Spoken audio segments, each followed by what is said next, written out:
Walaupun kalian mengatakan akar bahasa Indonesia adalah bahasa Melayu, namun slang dan perkataan serta ayat mereka sangat berbeza dengan bahasa Melayu versi Malaysia.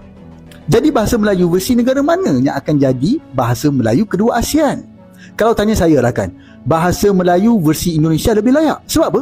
Sebab bukankah pemimpin dan rakyat Malaysia sendiri terhegeh-hegeh menggunakan bahasa Melayu versi Indonesia? Bukankah sudah ada sebenarnya banyak saja perkataan Melayu Indonesia yang sudah dijadikan sebagai bahasa Melayu kita, dah sampai masuk dalam kamus kita lagi tu. Anda pun tahu kan perkataan-perkataan tersebut. Saya tak nak sebutlah benda tu.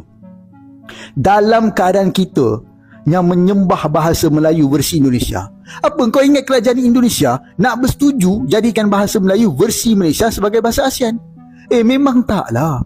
Sudah tentulah mereka nak jadikan bahasa kedua ASEAN tu bahasa Melayu versi Indonesia. Bahkan mereka takkan setuju